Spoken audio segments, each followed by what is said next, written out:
আসসালামু আলাইকুম সবাইকে ওয়েলকাম করছি অ্যানাদার ব্লগে এবং আমার এই ইউটিউব চ্যানেল অথবা ফেসবুক পেজে আমি যখন ভিডিওগুলো আপলোড করি, আমি চেষ্টা করি আমার এক্সপেরিয়েন্সগুলো শেয়ার করতে। বিশেষ করে আমার কারেন্ট যে প্লেলিস্টটা আছে উমরা এক্সপেরিয়েন্স, এই প্লেলিস্টে আমি একদম ভেঙে বলার চেষ্টা করছি আমার ব্যক্তিগত এক্সপেরিয়েন্সগুলো। একা উমরা করতে গেলে কি করবেন না করবেন।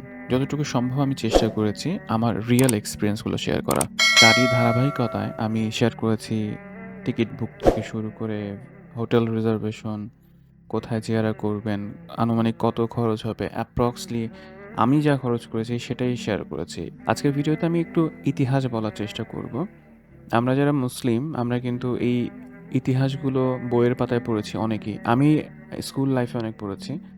কিন্তু বইয়ের পাতায় পড়ার থেকেও আমার কাছে খুব বেশি কানেক্টেড লেগেছে যখন আমি স্বচক্ষে দেখতে পেরেছি, সশরীরে ওই জায়গাটা ভিজিট করতে পেরেছি। আমি অবশ্যই দোয়া করি আপনি অ্যাজ এ মুসলিম যাতে এই জায়গাগুলো সশরীরে ভিজিট করতে পারেন, জিয়ারা করতে পারেন।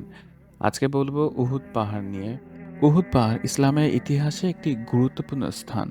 এটি মদিনার উত্তরে প্রায় ৫ কিলোমিটার দূরে অবস্থিত এবং মুসলমানদের ইতিহাসের সবচেয়ে পরিচিত ও স্মরণীয় একটি জায়গা এই উহুদ পাহাড়। উহুদ পাহাড়ের সাথে সম্পর্কিত সবচেয়ে গুরুত্বপূর্ণ ঘটনাটি হলো জাবে উহুদ নামক যুদ্ধ, যা ইসলামের প্রথম যুদ্ধ ছিল। যুদ্ধের পটভূমি আসলে কি ছিল?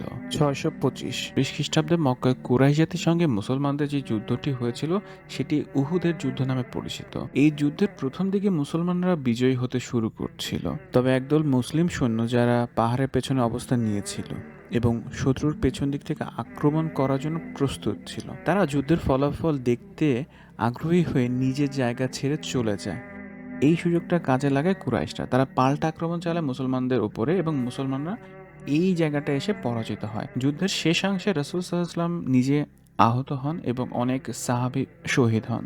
তবে এই উহুদের যুদ্ধটি মুসলমানদের জন্য একটা বড় শিক্ষা ছিল এবং সেটা হলো ডিসিপ্লিন, শৃঙ্খলা, কোনো একজন নেতার দেওয়া নির্দেশ পালন করা।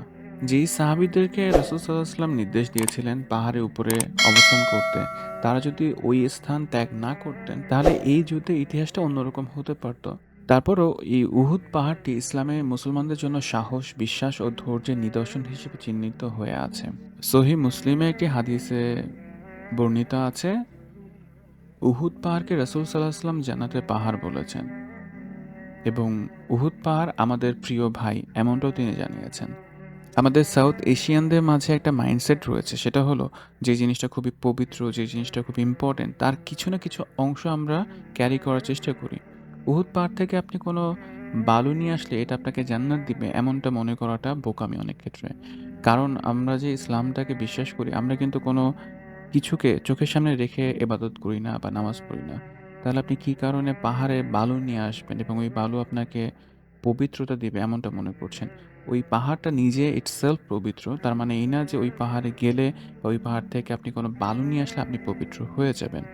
আমার মূল কথাটা হলো আপনি ওই জায়গাটা দেখতে চান, ইতিহাস জানেন, ওই ইতিহাসগুলো থেকে কিছু শিক্ষা নিতে পারেন। কিন্তু পাহাড়ে মাটি নিয়ে এসে ঘরে রেখে দেওয়াটা অ্যাজ এ মুসলিম আপনার জন্য ওয়াইজ কিছু বয়ে নিয়ে আসবেন। আমাদের জন্য যদি কিছু কল্যাণকর হতে পারে এবং সেটা আমাদের সোর্সটা নিজে আল্লাহ আমাদের জন্য কল্যাণকর সবকিছু রেখে দিয়েছেন, তিনি প্ল্যান করছেন এবং সেটার উপর বিশ্বাস রাখতে পারাটাই হচ্ছে আমাদের ইমানি শক্তি। আজকের ব্লগটা এখানেই শেষ করছি। দেখা হচ্ছে নেক্সট ব্লগে। সেই পর্যন্ত ভালো থাকেন, সুস্থ থাকেন। আল্লাহ হাফেজ।